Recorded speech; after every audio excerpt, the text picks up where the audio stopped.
Queridos amigos, hoy quería hablarles sobre la ecología, pero en un aspecto crítico, no negativo ciertamente, pero crítico con respecto a la ecología convertida en una divinidad, que pienso que es uno de los problemas que puede tener nuestro tiempo, que es uno de los problemas que vemos en los jóvenes y que lamentablemente es uno de los problemas que vemos en algunas personas de la misma iglesia, con una propuesta que Santo Tomás dice es necesario distinguir siempre. Y cada vez que enfrenta un problema, Santo Tomás de Aquino, y entonces, bueno, es necesario distinguir, ¿no? La ecología como el cuidado del ambiente es algo muy noble, es algo que tiene que ver con el respeto a un Dios que es creador y que puso en el universo normas que nosotros tenemos que cuidar. Ese Dios nos dio todo este mundo para que nosotros lo usáramos, para que lo desarrolláramos, a través del trabajo, a través de la generación de hijos, para que creáramos una cultura. Es decir, hay una natura, algo que nació, que nos ha sido dado, y hay una cultura, es decir, algo que nosotros cultivamos a partir de esa natura que le devolvemos a Dios, transformado con un plus, que es algo que hace el hombre. Bueno, el cuidado de esa natura es sumamente importante, pero nosotros sabemos por la revelación en el Génesis que después del pecado original ya no hay más un paraíso, es decir, ya no es más una naturaleza que dócilmente como un jardín nos da su fruto, que nosotros podemos comerlo y que hay 4 ríos que riegan ese jardín, sino que Adán le dice, ganarás el pan con el sudor de tu frente. Esta tierra producirá para ti espinas y abrojos. Es decir, que la naturaleza va a defenderse del hombre y el hombre, para poder saciarse con los frutos de la naturaleza, va a tener que doblegarla. Y entonces va a haber una dificultad. No es tan sencillo ganarse el pan con el sudor de la frente y entonces va a haber que arar la tierra, va a haber que regarla, va a haber que cosecharla y eso va a suponer mucho sudor. Y el hombre naturalmente suda para, con el trabajo de sus manos, alimentarse y alimentar a su familia, a los suyos, e ir construyendo con esto que les digo de cultura, ¿no es cierto?, que viene de cultivado, ir construyendo un mundo en donde no solamente va a haber árboles que nos den frutos, sino también va a haber muchas otras cosas que nos permitan vivir una vida cada vez más digna, una vida con un auténtico progreso, incluso un progreso estético, porque la naturaleza es muy bella, ¿no es cierto? Y el hombre se siente muy bien viendo la naturaleza, pero el arte también es muy bello y también el hombre ha logrado, imitando la naturaleza, como dicen los griegos acerca del arte, ha logrado también obras extraordinariamente armónicas, equilibradas, eh, bellas, que agradan, que deleitan. Bueno, en ese mundo entonces que Dios nos ha dado, es un mundo creado, por lo tanto limitado. El hombre en la antigüedad, por la dificultad que tenía frente a enfermedades o por las guerras, muchas veces era diezmado y muchos chicos no llegaban a la adultez, la vida era más corta. Entonces, evidentemente, había más recursos para repartir entre menos personas. Bueno, nosotros vemos que hoy el hombre, por una parte, hay más personas, hay más expectativa de vida, por otra parte, el hombre con la tecnología puede eh, desarrollar de una manera mucho mayor que la que puede hacer con sus 2 manos, este uso del suelo, este aprovechamiento de los recursos, y entonces el orgullo del hombre, el egoísmo del hombre, lo va a llevar a apropiarse indiscriminadamente de cosas y a insolentarse en el uso de muchos bienes, y entonces talar grandes bosques y explotar lugares para obtener minerales, pero trayendo una enorme contaminación y haciendo un volcado de los residuos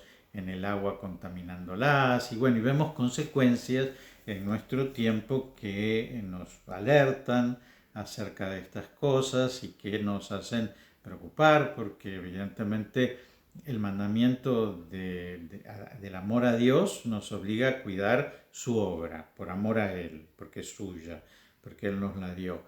Y el mandamiento del amor al prójimo nos obliga también a cuidar su obra, porque no es nuestra, personal, mía, sino que es de todos los hombres, y además es de mis hijos, de mis nietos y de todas las generaciones hasta que llegue el fin del mundo. Entonces yo tengo que cuidar que esos hijos y que esos nietos encuentren un mundo que también que Dios ha querido, que le dé lo suficiente como para poder sostenerlo y para poder desarrollarlo. Entonces evidentemente hay una ecología que está muy bien, pero uno ve rápidamente en muchos de los movimientos ecológicos que hay primero una desproporción. Entonces amamos a las ballenas y cuidamos a los árboles y los abrazamos, pero por ejemplo no tenemos problema de abortar millones de chicos o de pensar en la eutanasia. Y entonces vieron que dicen Dios perdona siempre, el hombre a veces, la naturaleza nunca, ¿no? Y entonces si somos conscientes de que hay una naturaleza que no perdona y que por lo tanto si talamos árboles va a haber menos lluvias o va a haber más lluvias o va a haber más problemas ecológicos en el futuro, es curioso que no nos demos cuenta de que eso va a pasar también si nosotros decidimos controlar la natalidad, ¿no es cierto? Porque es como si no dejáramos crecer árboles, ¿no es cierto? Lo mismo si no dejamos nacer hijos. Y lo mismo si nosotros a los viejitos decimos ya no los necesitamos, es como si decidiéramos a los árboles viejitos cortarlos o a las ballenas viejitas matarlas porque ya no los necesitamos. Y sin embargo, quizás eso nos parecería un horror si lo pensáramos de un perrito que porque se puso viejo, sus dueños lo dejan o lo sacrifican simplemente porque lo consideran viejo, pero no lo pensamos de los viejitos que depositamos en los geriátricos, o no lo pensamos de la eutanasia propiamente, ¿no es cierto? Es decir, de decidir sobre la muerte de una persona que nosotros entendemos que ya no cumple una función y que está muy bien que nos desprendamos de ella. Es decir, que hay una desproporción en las cosas que pensamos que hay que ser muy cuidadosos de la naturaleza de las cosas y vamos a ser muy cuidadosos en los fertilizantes que usamos, pero no vamos a ser cuidadosos entre los anticonceptivos que usamos, que también no están de acuerdo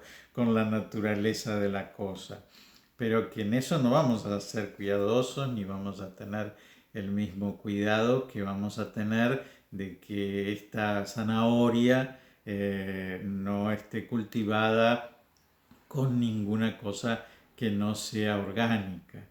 Bueno, los anticonceptivos tampoco son orgánicos y tampoco tienen que ver, y justamente es algo contrario al organismo de la mujer, que es un organismo conceptivo, ¿no es cierto?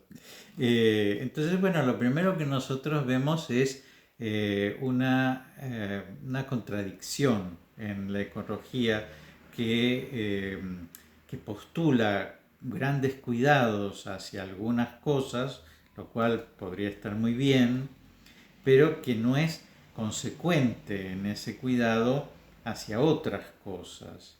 Y entonces eso es lo que llama la atención, ¿no es cierto? Que, que sean tan cuidadosos en estos aspectos y que consideren un crimen, ¿no es cierto?, que se transgreda esos aspectos, pero que por otra parte otros aspectos más sólidos, como ya les digo, el cuidado del chico por nacer, ¿no es cierto?, esos aspectos no se tengan en cuenta. Bueno, ¿esto por qué se convierte en una religión? Bueno, porque justamente pasa a ser un bien absoluto, que no deja que el otro piense de otra manera, que además, es decir, se castiga severamente al que transgrede esas normas, porque es considerado un hereje, ¿no es cierto? Alguien que está diciendo una barbaridad. No se deja que publique sus ideas si no están de acuerdo con estas ideas. Entonces, evidentemente esa ideología tiende como a imponerse como una verdad única, superior, a la cual todos los hombres tienen que acatar. Y ya les digo, con una radicalidad muy grande, pero por otra parte con un cierto desequilibrio, con un cierto descontrol, en donde algunos aspectos son muy verdes y muy ecológicos y otros aspectos son nada verdes y nada ecológicos y de ningún respeto con la naturaleza. Entonces no matamos a las ballenas, pero matamos a los chicos por nacer, ¿no es cierto? Eh, y, y, y esto de que la naturaleza no perdona nunca, bueno, si nos cargamos con un problema que no sabemos qué va a pasar. Y entonces cuando nosotros talamos los árboles del Amazonas, sabemos que eso va a producir consecuencias. Cuando nosotros tenemos una población cada vez más vieja, no nos damos cuenta que eso va también a tener consecuencias y que después esas personas jóvenes a las que nosotros no le dimos la oportunidad de vivir van a ser necesarias porque ocupan un lugar dentro de la naturaleza. Y vieron ese dicho, two incomes, no child, ¿no es cierto? Que sería como el ideal de la sociedad de consumo, es decir, dos ingresos, dos sueldos y ningún hijo para tener la máxima cantidad de ingreso y la mínima cantidad de egreso. Y entonces con dos sueldos y ningún hijo puedo viajar, puedo vivir confortablemente, puedo tener la última tecnología. Bueno, pero ese two incomes no child pareciera ecológico o no es ecológico. Si es ecológico, entonces evidentemente es miope. Es ecológico, pero es miope. Y no se da cuenta de que es un principio que naturalmente va a buscar su propio fin, ¿no es cierto? Eh, entonces, uno de los aspectos es este aspecto de esa contradicción interna, pero de la cual no se habla, es decir, no hay como un fair play, ¿no es cierto? Un juego limpio con respecto a esto, de decir, bueno, pero ¿y este aspecto qué pensamos de esto? No, no, no, eso no lo hablemos, eso no está dentro de la ecología y entonces hablemos de las ballenas y hablemos de los delfines y hablemos de los árboles, pero no hablemos de los chicos. ¿Por qué no? ¿No es cierto? Es decir, ¿cuál es la razón por la cual algunos aspectos de la naturaleza se tienen en cuenta y otros aspectos no se tienen en cuenta?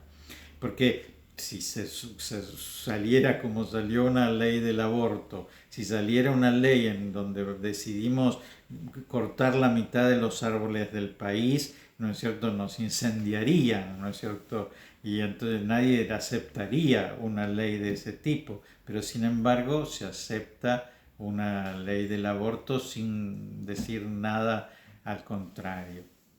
Bueno, después el otro aspecto que es muy grave es la personalización de la tierra.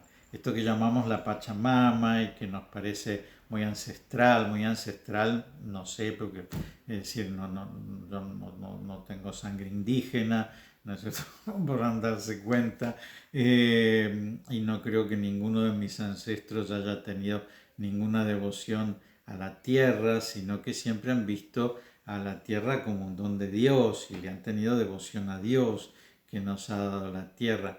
Pero cualquier personalización que nosotros hacemos de la tierra, fuera del ámbito metafórico, nosotros no podemos hacerla sin endiosarla. Es decir, nosotros podemos decir somos hijos de la tierra. Bueno, en algún sentido, sí. Ustedes saben que la etimología de Adán significa el terroso, es decir, el que está hecho de tierra. Porque se acuerdan ustedes que Dios toma un poco de tierra y le da su aliento, y de eso que sería como materia y espíritu, cuerpo y alma, va a surgir Adán, ¿no? Que va a tener como algo material, hermano de la tierra, y va a tener algo espiritual, hermano de los ángeles y de Dios. Bueno, podemos decir que somos hijos de la tierra, sí, en un sentido metafísico, metafórico, perdón, podemos decirlo, porque como metáfora nosotros podemos decir esta tierra nos alimenta, esta tierra nos va a recibir después en su regazo cuando nuestro cuerpo muera. Podemos utilizar metáforas, pero ya les digo cómo podemos utilizar metáforas, pero no nunca elevarlas a un plano científico. Entonces, yo puedo decirles que sus ojos son dos estrellas. Y está bien, es una metáfora y una metáfora linda, ¿no es cierto? Pero si el día que tiene que ir al oculista, como sus ojos son dos estrellas, va al astrónomo, evidentemente el astrónomo no le va a saber dar el resultado de la miopía que tienen sus ojos, tiene que ir al oculista, porque en un sentido científico sus ojos no son dos estrellas, ¿no es cierto? Sino que son dos órganos del cuerpo humano que los estudia, ¿no es cierto?, la oftalmología. Y entonces tiene que ir al oftalmólogo para que le vea los ojos. Entonces, lo que es metafórico es metafórico. Entonces, si nosotros podemos usar en alguna metáfora la idea de madre tierra, tenemos que ser sumamente cuidadosos de que no se entienda que estamos personalizando a la tierra, porque si estuviéramos personalizando a la tierra, estaríamos hablando de una divinidad que en el politeísmo ha existido, ¿no es cierto? En todos los pueblos, no solamente en los pueblos americanos, sino en todos los pueblos, sobre todo los pueblos agrícolas que han celebrado la fecundidad de la tierra, como también han celebrado la fecundidad de la mujer, ¿no es cierto? Y han entendido que esa fecundidad está unida, una y otra, y se celebran ambas. Entonces, anticonceptivos para las mujeres, para no celebrar que ellas tengan esa capacidad de fecundar, pero por otra parte enaltecer a la tierra a un grado de divinidad que no podemos hacerlo sin caer en la idolatría, por lo menos desde el punto de vista cristiano. Entonces, cualquier representación de la Pachamama, que no sea una metáfora, pero claramente usada en un sentido metafórico, no se puede usar sin hacer algo que es sumamente delicado, ¿no es cierto? Que son los pecados contra Dios, ¿no? Contra su divinidad, ¿no? Es decir, no tomar su santo nombre en vano. Es decir, el nombre de Dios es algo maravilloso, enorme, Dios nos lo ha revelado, Dios nos permite a Él llamarlo papá en el Padre Nuestro, y eso es maravilloso, pero no tenemos que olvidarnos que es un nombre santo, santo, santo, y que nosotros no podemos adjudicárselo a ninguna otra cosa que no sea Él, sin caer en algo terrible, ¿no es cierto?, que es el pecado de idolatría. Bueno, cuando eso pasa dentro de la iglesia, ahí es cuando uno tiembla mucho más, ¿no es cierto?, porque Ya les digo, una persona que tiene el dios dinero en su vida, o el dios poder, o el dios sexo, que tenga la Pachamama en su vida, bueno, no le preocupa demasiado. Pero a un hombre que tiene a Jesucristo como verdadero Dios, como único Salvador, que de repente hable de la tierra en un sentido, ya le digo, no metafórico, o que busque alguna representación, o que pretenda que esa representación signifique algo, es sumamente problemático. Entonces tenemos que cuidarnos mucho, porque en los vacíos de la fe, no toda la gente cree, aún dentro de la iglesia. eh, Hay personas que no creen, ¿no es cierto? Que no tienen una fe sobrenatural, ¿no es cierto? Y eso uno lo ve, lamentablemente.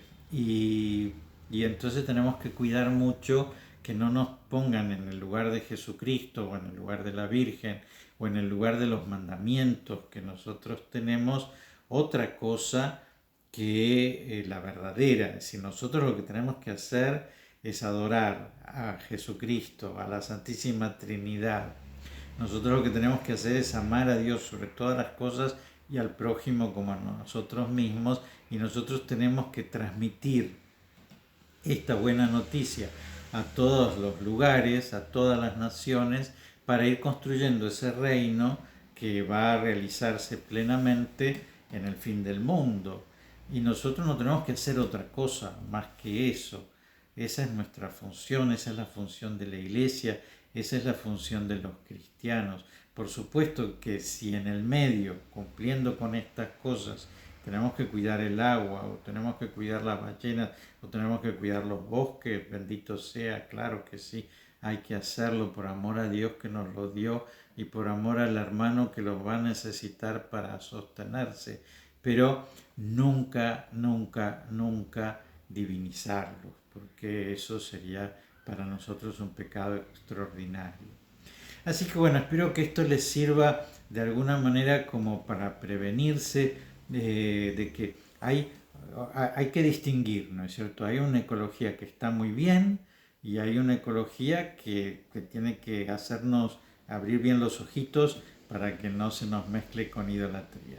Les mando la bendición, que Dios los bendiga y los protege, en el nombre del Padre, y del Hijo, y del Espíritu Santo.